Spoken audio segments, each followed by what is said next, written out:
আসসালামু আলাইকুম। আশা করি সবাই ভালো আছেন। বাংলাদেশ এবং ইন্ডিয়ার ম্যাচ মানেই হচ্ছে একটা উত্তেজনা। বিশেষ করে ইন্ডিয়ান সমর্থকরা এটাকে যতটাই লাইটলি নিক না কেন, বাংলাদেশি সমর্থকদের ভিতরে একটা আলাদা উত্তেজনা কাজ করে। উত্তেজনা কাজ করার পিছনে যথেষ্ট কারণ আছে, কারণ রিসেন্ট সময়ে বাংলাদেশ এবং ভারতের যে ম্যাচগুলো হয়েছে সবগুলোই খুব হাড্ডাহাড্ডি এবং ক্লোজ ম্যাচ হয়েছে। ইভেন বাংলাদেশ ভারতকে হারায়ও দেয়। ঘরের মাটিতে বাংলাদেশ ভারতকে ডেকে নিয়ে এসে 2-0 ব্যবধানে সিরিজ জিতলো। এশিয়া কাপে ভারতকে হারাইলো বাংলাদেশ। সো রিসেন্ট সময়ে ভারত পাকিস্তানের ম্যাচে যতটা না উত্তেজনা, যতটা না মাঠের ক্রিকেটে যতটা ভালো খেলা হয়, যতটা ফাইট হয়, তার চেয়ে বেশি ফাইট হয় হচ্ছে বাংলাদেশ এবং ভারতের ম্যাচে। সো আজকেও বাংলাদেশের সমর্থকরা চাইবে যে এরকম একটা ফাইটিং ম্যাচ দেখার জন্য। সো আমিও চাই পার্সোনালি যে ভারতের সাথে বাংলাদেশ ভালো খেলুক, একটা ফাইটিং ম্যাচ হোক, কিন্তু লেজে গোবর টবর জড়ায় আর কি যদি ম্যাচটা শেষ হয় তাহলে সেটা খুবই খারাপ হবে। আর এরকম হওয়ার সম্ভাবনাও আছে, কারণ বাংলাদেশের লর্ডদের যে পারফরমেন্স, তাতে মানে তাদের লেজে অলরেডি গোবর লেগেই আছে, নতুন করে হয়তো ওই গোবরের উপর আরও কিছু গোবর যোগ হবে। যাই হোক, বাংলাদেশের একাদশ নিয়ে আমি কয়েকটা কথা বলতে চাই। সেটা হচ্ছে যে আজকের ম্যাচে ইন্ডিয়ার বিপক্ষে শরীফুলকে দলে রাখাটা যুক্তিযুক্ত হবে, কারণ রোহিত শর্মা হচ্ছে সে লেফট হ্যান্ড সিমারদের এগেনস্টে রিসেন্ট সময়ে তার পারফরমেন্স আহামরি না, এবং তিনি বরাবরই আউট হয়ে যাচ্ছেন এবং তিনি রান করতে পারছেন না, তিনি স্ট্রাগল করছেন। সো রোহিত শর্মা বাংলাদেশের সাথে সব সময়ই ভালো খেলে, সব সময় হিটম্যান, বাংলাদেশের সাথে অলওয়েজ ভালো খেলে। সো বিরাট কোহলি আছে, বিরাট কোহলিও লেফট আর্ম পেস বোলিংদের বিপক্ষে খুব একটা সুবিধা করতে পারছেন না। সো এই জন্যই আমি শরীফুল ইসলামকে দলে চাইবো। এখন কথা হচ্ছে, শরীফুলকে যদি দলে নেন তাহলে আপনি বাদ দিবেন কাকে? মুস্তাফিজকে ছাড়া আপনি বর্তমানে এই টি-20 বিশ্বকাপে বাংলাদেশ দল চিন্তাই করতে পারবেন না।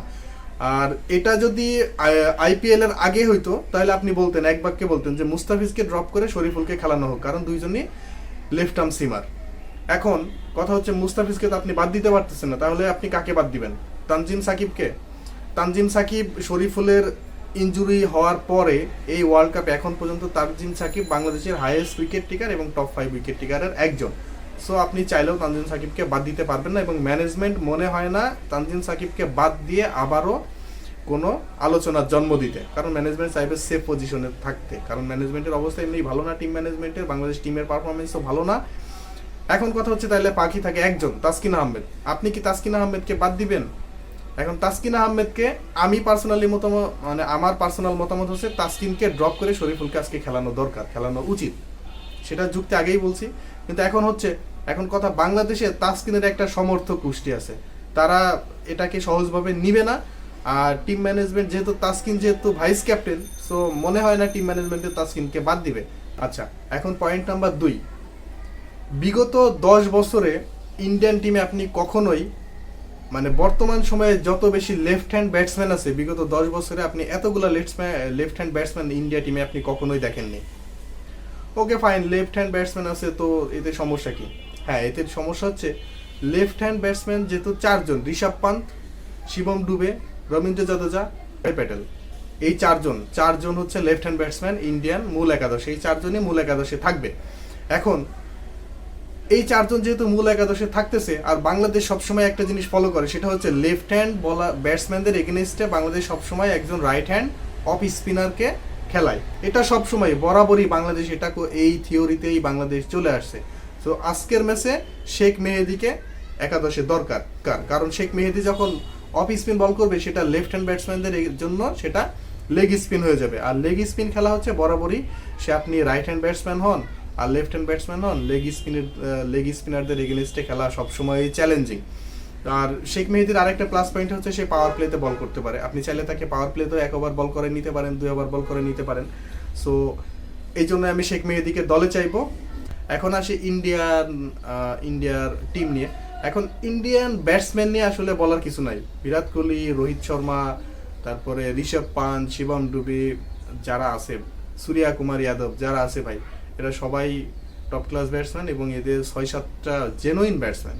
আপনি মানে ব্যাটসম্যান নিয়ে, ইন্ডিয়ান টিমের ব্যাটসম্যান নিয়ে কথা বলার কিছু নেই। তবে হ্যাঁ, বলার নিয়ে কথা বলার আছে। ইন্ডিয়ান টিমে একমাত্র বলার হচ্ছে জাসপ্রীত বুমরা। এই সময় বর্তমান সময়ে টি-20 সেরা বলার Jasprit Bumrah, there is no doubt about it. So Jasprit Bumrah bowl করবে 4 ওভার, বাকি থেকে 16 ওভার। বাকি 16 ওভারে আসলে ইন্ডিয়ায় ওই অর্থে ভালো কোনো বলার নাই। আশদীপ সিং এর কথা বলতেছেন, এত আহামরি বল করে না আশদীপ সিং।